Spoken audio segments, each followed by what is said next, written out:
What up, everybody? How you feel? How you feel? Welcome to a dope chats with Stretch. Yours truly, Stretch, a 6'6" phenomenon. I've been working on this StreamYard platform for a while, and I still get amazed that every time it does not save my settings. My background on this green screen should be my logo, so I'm a work on that. But in the meantime, I'm super excited tonight. Because we're talking finances, and I'm actually talking with someone that I've known for almost 30 years, over 30 years actually. We grew up together. We went to middle school and high school together. She is a phenomenal woman. She's doing big things, and I got to make sure I give her proper introduction, as we proceed to roll through tonight's show. So my guest is someone who is known as a financial liberator. You know what I'm saying? She liberates people, get their finances right. She's an ambassador for self-worth and gratitude. She's the CEO and founder of Mary Moore Life and Mindset and Money Management. Ladies and gentlemen, please welcome to the stage none other than Kavette Minor Kane, Kavette Minor Kane. Thank you. Thank What's you. up? What's up? What's up? How are you, Kavette? I'm fabulous. It's wonderful to be here with you this evening. Thank you so much for inviting me on your show, Trey. Oh man, you already know how we go. It's always gonna be love. Always gonna be love. And if once I can figure out why StreamYard is not saving my information here, but nonetheless, we still gonna have a good time. Before we get into everything, I know you're big on social media. I'm on there as well. But have you seen the I guess this back and forth with these quote unquote food reviewers? Like they got the dude Keith Lee, and then there's like this other dude. I guess his name is Mr. Chime Time, but he's like the villain. He's like the Killmonger of food reviewers. Like, he was just here in DC, and uh, yeah, I don't know who sent him to the places that they went to, but it's definitely, wasn't like the quintessential DMV spots to go to, I guess. But I was just it keeps popping up on my timeline. I'm like, this dude is a hater. I'm like, this dude is a bona fide hater. I'm like, come on, man.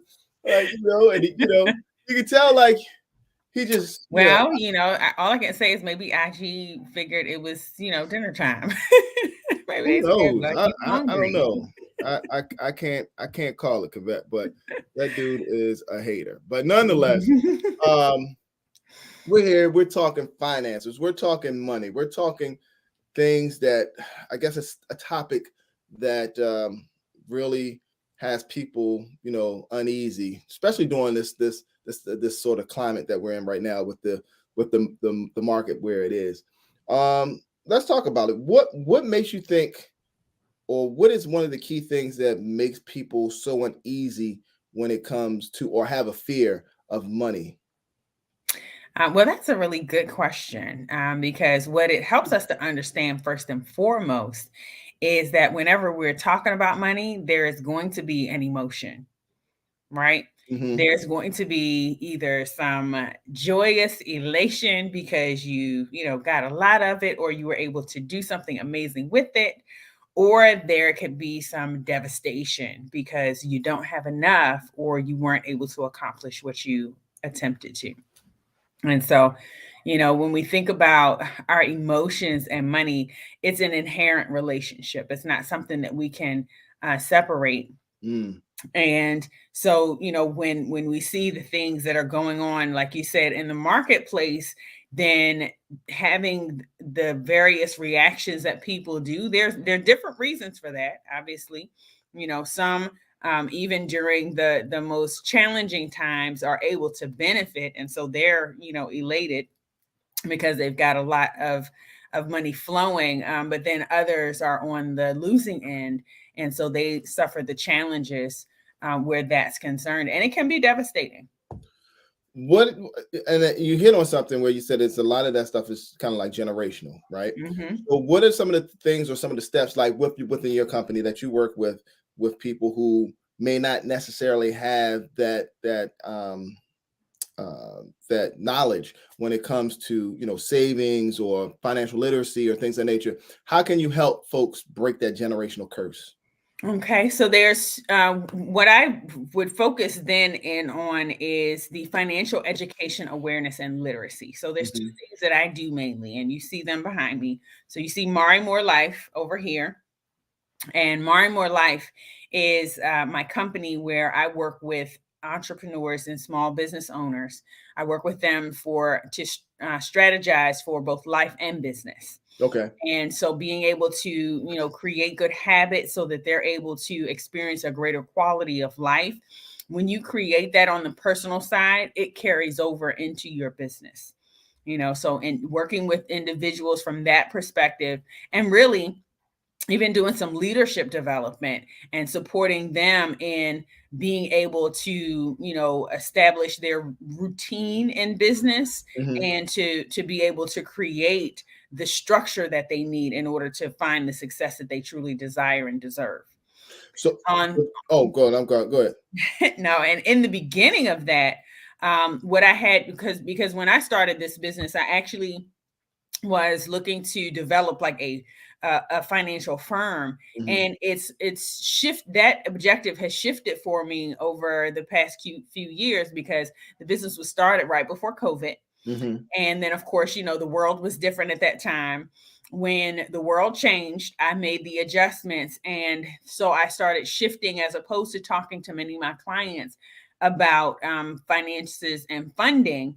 I started talking to them more about education, because I realized that people during the pandemic, they hit that fear that you're talking about. Right. They were very afraid because of the uncertainty. So uncertainty breeds fear.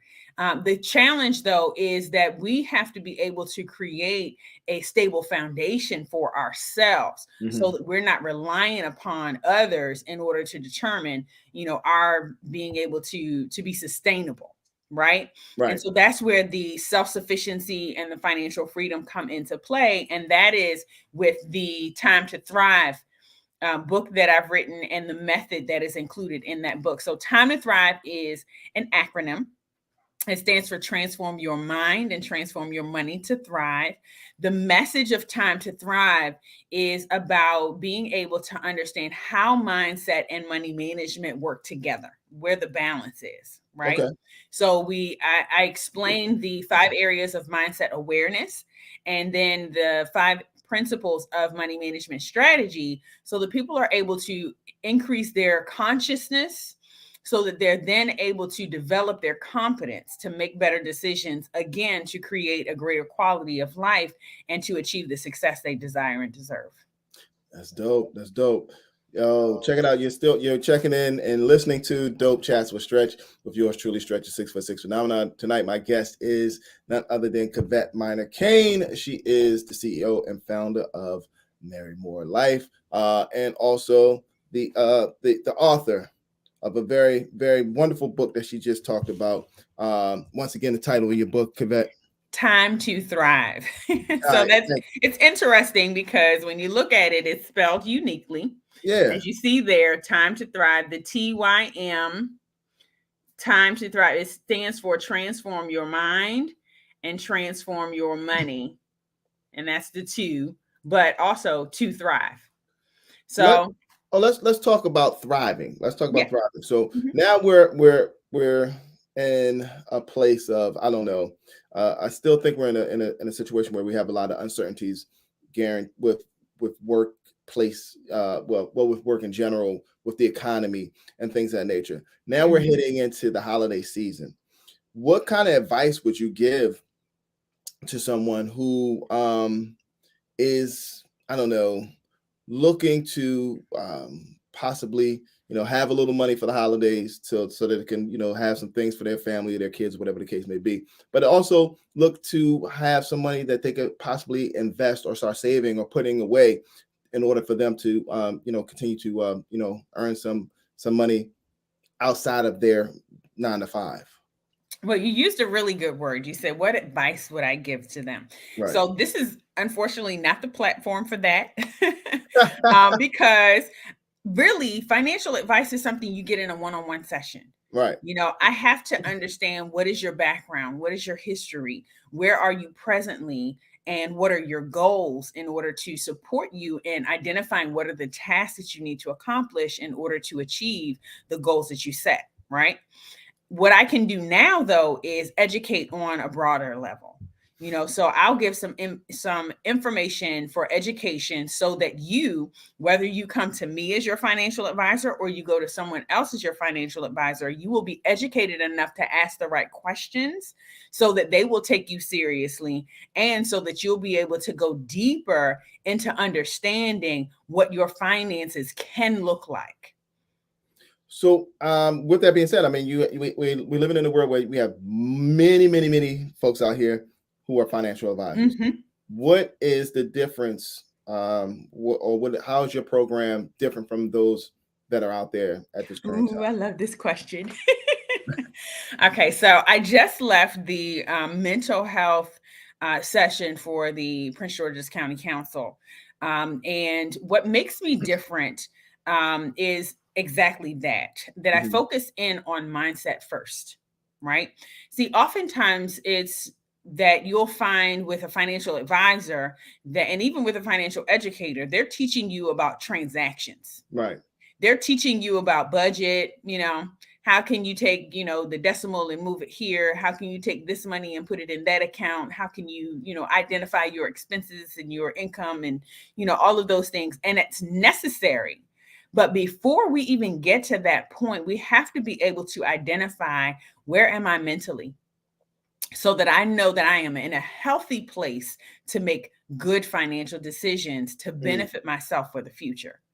See, the challenge is that many people have faced money trauma and or financial abuse, and they have not had an opportunity to do the healing necessary in order to recover from those circumstances so that they will be able to have the confidence to make better financial decisions. You hit on something important. You said financial abuse. Talk about that a little bit more for someone out there who may not necessarily know what that is, or someone who may be going through it and don't even know, technically, the terminology. What is financial abuse? Okay, so I'm going to just read from my book, and I can talk from the top of my head forever and ever about this because it's, it's my topic. However, I'm going to read what I wrote to you in this book.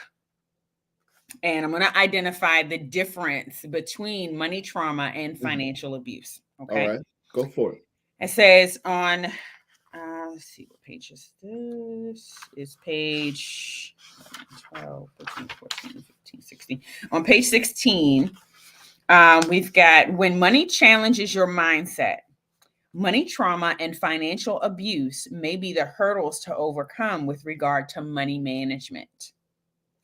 Money trauma is when someone has experienced financial limitation that has affected their course of life either predictably or unexpectedly, at times unpreventable, and often resulting in the development of a post-traumatic stress disorder, in this case known as financial PTSD. Financial abuse, on the other hand, is when a person's finances are purposefully manipulated or withheld, creating financial distress as a result of a perpetrator seeking to limit the current or future access to financial resources, resulting in disruption of access to life essentials for the one being abused.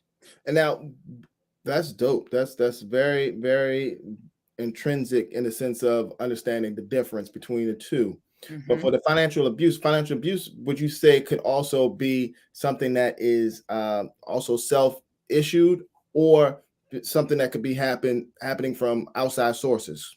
No, we would call that a trauma response. Okay. So what you're referring to, like if someone would be abusive towards themselves with money, like not withholding money or not spending enough money to care for themselves, that's a trauma response. Okay. So we also identify, say it again. I was going to say, but how would you classify a person who is an overspender, who just, it's just a free flow with money? Yeah, so that's retail therapy. And that also is a trauma response. And so it's understanding. So in the book, what I do is I actually identify an equation, a very simple equation initially, where I talk about emotional intelligence plus financial education equals self-sufficiency. Wow. That's dope, man. I mean, when you think about it, it's like it's so many different variables on when it comes to financial literacy that a lot of people don't really, think about. Like, Yeah. and I can kind of go back to, when we were talking about early on. Yeah, I had no knowledge about, money for the simple things. Even when I was in high school and college, like you kind of go through the I guess the ABCs of money. You open up a checking account, you get a savings account, you put money here, you put money there. But then when you start making a little money, you're like, oh man, I'm gonna get this, I'm gonna do that, I'm gonna do that. But you're not really cognizant of the effects of how things play out as you get older. Like, okay, you should be getting your Roth IRA, you should be getting a money mutual account, you should be, putting money towards your TSP or whatever the case may be. And I think sometimes we get lost in the sauce, or you start late. But there's no I don't know if starting late is a bad. It's not a bad thing. I mean, as long as you're making the efforts to do those things. Yeah. But having some sort of knowledge based on your money is definitely essential and key. Absolutely. So you mentioned a couple of different kinds of retirement savings accounts that people can have. What I would initially start with folks talking about is what their objectives are for the future in order to identify what type of account is best going to meet that need. Right. There's a lot of the laws that we need to understand in terms of how these accounts were set up. What are the benefits? What are the penalties? How can you use this money? What is the freedom there? And then the question is self-sufficiency and financial freedom. Those are the goals, right? And so we want to be able to find a way to create that for ourselves, and being able to have financial freedom means that you can use your money when you want, however you want, and however much of it you want.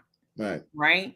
And if you have to go and ask someone else for permission, then that means you don't actually have financial freedom. Yeah. So, okay, you hit on something. so, but isn't it, beneficial, I guess, at times to have a sort of setup like that? Because if you know that you are a person who reluctantly, or not reluctantly, but is, overspends, or it is not, how can I say, you don't have a good, I'm trying to think of the word I'm trying to say, but you don't have a good mindset to when it comes to your finances. So is it kind of good to have somebody there to kind of protect you from yourself? Well, that's where the work comes in for mindset. See, for us being able to say, oh, I don't really have that level of self-control over my money, that I cannot go and spend every penny of it. Or that, I need to have some restrictions so that, I don't put myself to a disadvantage because of my responses. Right. Then there comes the understanding. So when I talk about money trauma and then financial abuse, that includes recognizing what are the traumas that you have experienced in your life. And they may have nothing to do with money. Right. But understand that because those traumas affect you emotionally, and your relationship with money is going to be inherently emotional, those traumas are affecting your relationship with money. And so it's necessary for you to do the healing in order to be able to identify your triggers, and then understand how to respond in a healthy way. See, that ability to respond dictates your responsibility. Okay. Right. So I know that you have a big project and a big thing that you got coming up. Talk to me about this initiative that you got going on. Yes, I do. So I have actually a wonderful self-care day that has been planned by myself and a group of other women entrepreneurs that I'm working with. we have created the Lifestyle and Legacy Retreat, Wellness Retreat for her. And so this is a 1-day women's wellness retreat. We're going to be in Waldorf, Maryland, and we're going to literally take the day from, beginning all the way down to the end. So it starts at 8 a.m. We're looking to end up at 6 p.m. And it's going to be a day full of opportunities for us to dive into, workshops about, purpose and pursuing your purpose, understanding how to thrive, being able to have some self-care sessions, understanding fitness and nutrition, being able to now create a routine where you're giving yourself self-care on a regular basis, as well as that you are now connecting with service providers who are able to create a culture of self-care for you. And so you'll be able to take advantage of many services, not many, M-A-N-Y. Well, we do have many, but I'm saying many services, M-I-N-I, many services, because it's going to be a kind of a short introduction to a number of different things that you have an opportunity to experience. And that is, we're going to have many chiropractic realignments. So we got a chiropractor who's going to be on site. We've got a massage therapist who's going to come in and do chair massage for us. These are all short periods of time. So we're talking from like 15 to 20 minutes, 10 to 20 minutes, being able to just take a moment to relax. Right. Treat yourself so that you're able to get the care that you need to be poured into, to be filled up. And so when you leave, now you'll be overflowing. You can have everything that's in your cup, and then the abundance you can share with those in your community, whether that's family or friends or whoever it may be. That's dope. So when is all of this happening? That's going to be on December the 2nd. And so it's just a couple of weeks away. It's the weekend after Thanksgiving. So, we can have all our fun with Thanksgiving and the family, and, Black Friday and Small Business Saturday and Sunday, and then Cyber Monday, and go through all of that process, and then take a breath. Right. Pull it back together. Be like, whew, okay, one holiday down. Now we're going into the next holiday season. We got parties and, end of year stuff for business owners, and, all the calculations. We're going to be getting ready for taxes and, all of this stressful work. Making sure that you are cared for during that period of time, and I'm talking to the ladies right now, is absolutely essential, because oftentimes women will neglect themselves in caring for everyone else. Right. And so we want to make sure that she is taken care of so that she can do well at caring for those in her household, in her community, those in her family. And so that's why this is the wellness retreat for her. But I don't want y'all to make the mistake and think that we're only doing it for her, because we do have plans for him. I'm saying, sound like it. Sound like it. No minute later on. We got plans for that. Well, understand it's a process. Right. We got to start with her, and then she's going to pour right back into him when she goes home, right? Or into the family. And so that way, and into the community. And then that way he will be able to take an opportunity to recognize, oh, wow, that was really good. Let me take an opportunity to care for myself, because that's a deficiency for a lot of men as well. The whole mental health piece for men is becoming big, but it wasn't before COVID-19, the pandemic that we experienced. Before that, there was no speak of, men having mental health care and, self-care and those kinds of things as a priority. So when or where, shall I say, can folks, ladies, register for this event? Okay, so everyone is going to be able to go to marimoorelife.com//retreat. And so you can spell that. It's Marimoor Life, MARIMORLIF as in Frank .com/retreat, RETREAT. And you'll be able to get all of the details and information about the event there. We've got our calendar schedule for the day. Everything is included. So we've got a breakfast buffet that we're going to have. We've got a full lunch. And then we've even got a dinner buffet that we're going to provide, because we're taking your whole day. And we don't want you to have to stress about anything. That's We don't right. want you to have to worry about how you're going to eat. We don't want you to have to worry about where you're going to get your food from. We're going to make sure that all of that is brought to you. We're going to have a wonderful meditation room where you can just go and kind of relax. We'll have the workshop rooms that will continue to, function throughout the day, so that you'll be able to take advantage of the information when you're ready for it. We're going to have our ladies scheduling themselves for the personal services that they'll be able to receive. We've got foot detox, we've got that chiropractic realignment, we've got the self-care facial sessions, and then we've also got our massage therapist who's going to do the chair massage. And so all of those services are available, and you'll have opportunities to rotate and transfer to these different activities, even to take a moment like, let me just think for 10 minutes about how I can put this into application when I leave here. We want to make it practical, and we want to make it an opportunity where women can really not just come and get a bunch of information, and then be, all boosted up. And then you go home and you're like, ooh, what did they say? Right? Yeah. We want you to have an opportunity to digest it. And we're offering from each one of our service providers a follow-up session. So you'll be able to reconnect with those who have served you on that day, so that you can be reminded of how to incorporate those services and those new habits into your routine. No doubt, no doubt. Well, I'm sure it is going to be a successful event, my friend. I thank you again for coming on here tonight to talk finances, to help demystify some of the negative thoughts when it comes to money, things of that nature. And before we go, how can folks get your book?